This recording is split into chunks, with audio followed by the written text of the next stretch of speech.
Hay una imagen que me ha quedado grabada de las últimas semanas en el mundo del lujo. Domenico Dolce y Stefano Gabbana saludando juntos al público al final del desfile de otoño-invierno 2026 en Milán. Dos hombres que llevan más de 4 décadas construyendo juntos una de las casas más reconocibles del planeta. Esa imagen contiene el aplauso, la reverencia, en definitiva, la imagen de siempre.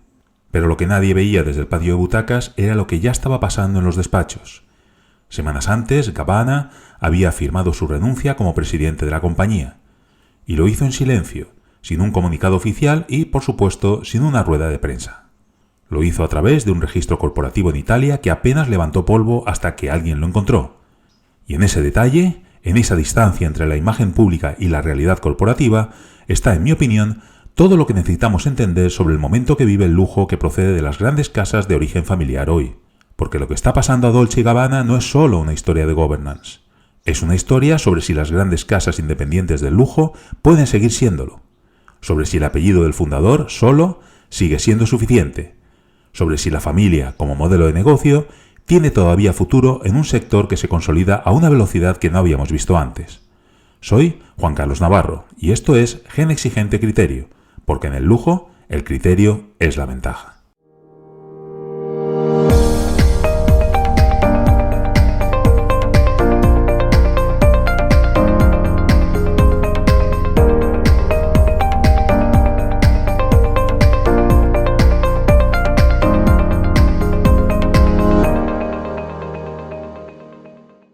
Lo que ha pasado en Dolce & Gabbana en las últimas semanas merece que lo ordenemos bien, porque los titulares han mezclado drama personal con realidad corporativa y creo que eso no le hace justicia al análisis. Vamos primero con los hechos. Stefano Gabbana renunció a la presidencia de la compañía con efectos desde el 1 de enero de 2026.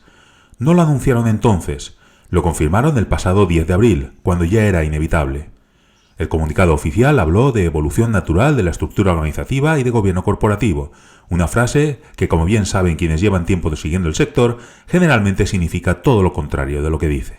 El relevo en la presidencia recayó en Alfonso Dolce, hermano de Domenico, que ya ocupaba el cargo de CEO. Y días después, el 13 de abril, llegó el nombramiento que a mí me parece el verdaderamente significativo, Stefano Cantino como co-CEO. Cantino no es un nombre cualquiera. Fue CEO de Gucci durante 2025. Antes pasó más de 2 décadas en Prada y 5 años en Louis Vuitton como vicepresidente senior de comunicaciones. Es, dicho sin rodeos, uno de los perfiles ejecutivos más sólidos del lujo europeo, y ahora está en Dolce & Gabbana. Pero hay algo más que no ha ocupado tanto espacio en los titulares y que creo que es fundamental para entender el contexto. En paralelo a todo esto, Dolce & Gabbana gestiona una deuda de 450 millones de euros. El año pasado captaron 150 millones de euros adicionales a través de una emisión privada de bonos para financiar la expansión de su división de belleza. Y ahora están en conversaciones con sus acreedores para refinanciar el conjunto hasta 2030, asesorados por Rothschild & Co. Es decir, no estamos ante un simple cambio de guardia. Estamos ante una casa que está diseñando simultáneamente su estructura de gobierno, su modelo de negocio y su estructura financiera, todo a la vez. Y además lo está haciendo en uno de los entornos más difíciles que el lujo ha vivido en décadas. Eso es la señal, y merece un análisis en profundidad. Vamos con el contexto. ¿De dónde viene Dolce & Gabbana? Para entender lo que está pasando hoy, hay que entender lo que Dolce & Gabbana ha sido desde su origen. Y lo que ha sido, esencialmente, es una anomalía. Fundada en 1985 en Legnano por Domenico Dolce y Stefano Gabbana, la casa construyó su identidad sobre algo que muy pocas marcas de lujo han sabido hacer con tanta consistencia. Me refiero a una estética con ADN propio, inconfundible, que no necesita explicación. La sensualidad mediterránea, Sicilia como fuente inagotable de referencias, el barroquismo italiano elevado a sistema de comunicación, Madonna, Monica Bellucci, en definitiva, el sur de Italia como concepto de lujo. Pero más allá de la estética, lo que siempre ha definido a Dolce & Gabbana es su estructura. Nunca cotizaron en bolsa, nunca formaron parte de un conglomerado, mantuvieron el control familiar con una disciplina casi obstinada. Los padres de Domenico Dolce dejaron su pueblo en Sicilia para mudarse a Milán y apoyar el negocio desde el principio. El hermano Alfonso lleva años como CEO. La hermana Dorotea dirige la investigación y desarrollo del Pret-a-Porter. Los sobrinos están en distintas áreas de la empresa. Esto en el mercado de lujo actual es casi una rareza histórica. Y durante muchos años funcionó. Los ingresos del ejercicio cerrado en marzo de 2025 alcanzaron aproximadamente los 1.900 millones de euros, con un crecimiento del 4% respecto al año anterior. La empresa está valorada en más de 5.000 millones de dólares. La división de belleza, que tomaron bajo control propio en 2022 rompiendo el acuerdo de licencia con Shiseido, tiene una valoración estimada de 1.500 millones de euros y el objetivo declarado de alcanzar los 3.000 millones. Así que no estamos hablando de una casa en declive, estamos hablando más bien de una casa que ha llegado a un punto de inflexión. Y aquí es donde, en mi opinión, está la verdadera historia, porque el lujo independiente, el lujo con apellido propio, el lujo que se niega a ser absorbido por un holding francés o suizo, está viviendo en 2026 un momento de presión que no tiene precedente reciente. Pensemos en lo que ha pasado solo en los últimos meses. Giorgio Armani murió en septiembre de 2025 y en su testamento dejó instrucciones para que su casa se vendiera a un gran grupo. Un hombre que había dedicado su vida entera a mantener la independencia de su marca, al final cedió a la lógica de la consolidación. Prada absorbió Versace por 1.250 millones de euros, creando el primer gran conglomerado de lujo con vocación explícitamente italiana. Valentino entró en la órbita de Kering y Mayhoola. El mapa de lujo italiano, que hace una década parecía un archipiélago de casas soberanas, se está transformando en un continente de bloques. ¿Y Dolce & Gabbana? Dolce & Gabbana sigue sola, y eso, a estas alturas, tiene un coste. Cuando se es independiente y se tiene una deuda de 450 millones de euros, cuando se quiere expandir además hacia sectores como la belleza, el inmobiliario de lujo o incluso la hostelería, con apartamentos en Miami, Marbella y un hotel en las Maldivas, y cuando además se negocia bajo el asesoramiento de Rothschild, el mercado hace una pregunta implícita que realmente no desaparece y es ¿cuánto tiempo más? Es decir, ¿durante cuánto tiempo más va a durar esto? Y luego está la salida de Gabbana, que yo creo que hay que leer en dos dimensiones simultáneas. La primera, la dimensión personal. Gabbana tiene 63 años.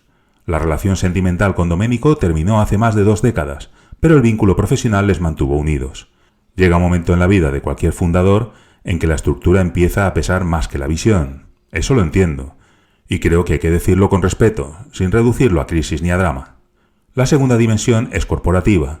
Y aquí es donde se pone realmente interesante. Gabbana conserva cerca del 40% del capital de la compañía. Así que no se marcha del todo. Sigue activo en la dirección creativa junto a Domenico. Pero su participación accionarial, flotando en el mercado interior de la empresa, introduce una variable nueva en cualquier negociación futura sobre el capital. Si alguien quisiera adquirir Dolce & Gabbana o si Dolce & Gabbana quisiera captar inversión externa realmente significativa, el mapa accionarial actual es un factor determinante. Y ahí es donde entra Cantino.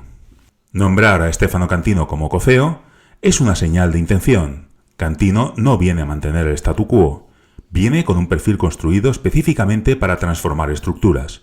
Lo hizo en Prada, lo hizo en Louis Vuitton, lo intentó en Gucci en un momento de tremenda dificultad, pero es el tipo de ejecutivo al que se llama cuando una casa necesita pasar de ser una empresa familiar a comportarse como un actor institucional del lujo. Y eso, en mi opinión, es exactamente lo que está pasando aquí. Pero voy más lejos, porque creo que el caso de Dolce & Gabbana no es solo la historia de una casa en transición, sino más bien es el síntoma más visible de una pregunta estructural que el sector va a tener que responder en los próximos años. Y es, ¿qué queda del lujo con nombre propio cuando el nombre deja de ser suficiente como garantía de continuidad? El modelo tradicional del lujo familiar funcionaba sobre una premisa que hoy está bajo presión. El fundador como garante de la visión, la familia como estructura de control, la independencia como ventaja competitiva en términos de autenticidad y coherencia de marca. Ese modelo produjo algunas de las casas más extraordinarias de la historia del lujo. Hermès lo defiende todavía con una convicción admirable. Chanel también, pero son excepciones con una escala financiera que les permite serlo. Dolce & Gabbana, con toda su potencia de marca, no tiene esa escala todavía, y el mercado no espera. La apuesta de la casa es clara. Expansión hacia el lifestyle, en ámbitos como la belleza, inmobiliario, hostelería, una estructura de gobierno más profesionalizada con Cantino y refinanciación de deuda hasta 2030 que, en definitiva, les compra tiempo. La estrategia tiene lógica.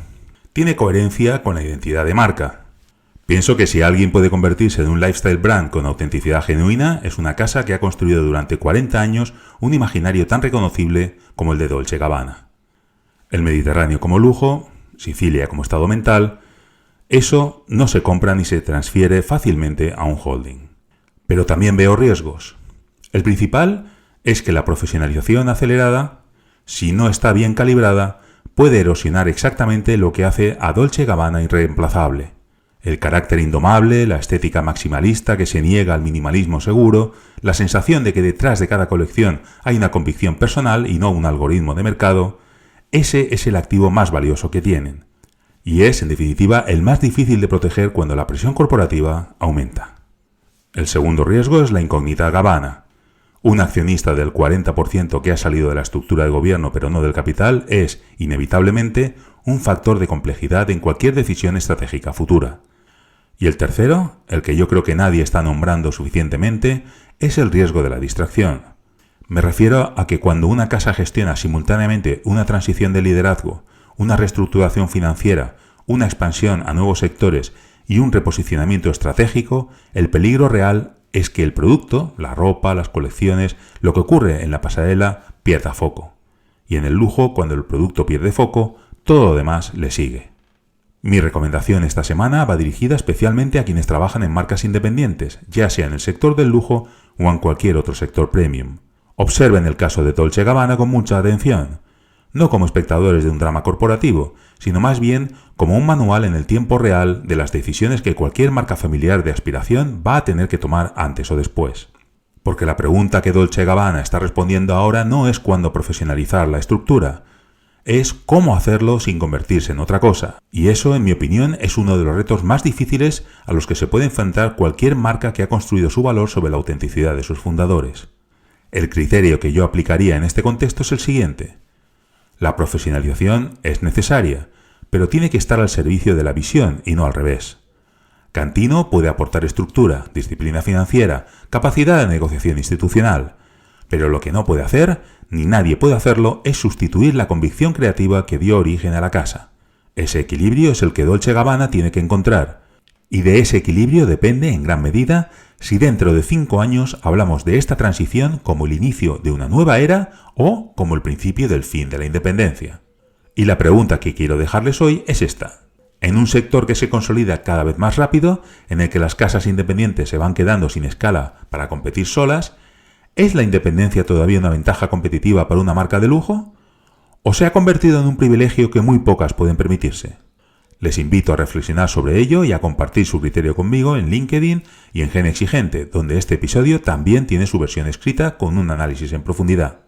Soy Juan Carlos Navarro y esto ha sido Gen Exigente Criterio, porque en el lujo el criterio es la ventaja.